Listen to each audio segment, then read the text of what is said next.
ہم نے تنظیم سازی کی اور تقریباً 3 ماہ میں ہم نے 45 دورے کیے 8 اضلاع کے، اور اپنے اس دوروں کی جو تفصیلات تھی،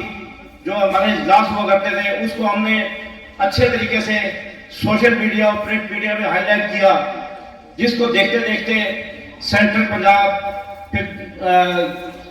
ساؤتھ پنجاب، اس کے بعد KP کے، پھر کراچی، پورے ملک میں پاکستان عوامی تحریک منظم ہو گئی اور پاکستان عوامی تحریک کی تنظیمات کا جال پس گیا۔ اس کے بعد ایک موقع پر ایک بڑے کنونشن میں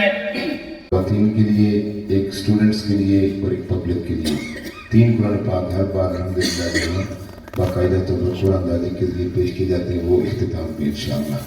اب میں گزارش کروں گا محترم راؤ محمد فرقان یوسف صاحب، صدر تحریک منہاج القرآن ضلع راولپنڈی، محترم مرزا آصف صاحب، ناظم تحریک منہاج القرآن ضلع راولپنڈی، محترم غلام علی صاحب، صدر پاکستان عوامی تحریک ضلع وہ کہ اللہ تعالیٰ ان کا سایہ ہم پر دائیں قائم رکھے۔ تو ڈاکٹر صاحب کے حوالے سے بس میں اتنا کہوں گا کہ of every 100 years someone who revives the religion, it's for its religion, for its ummah.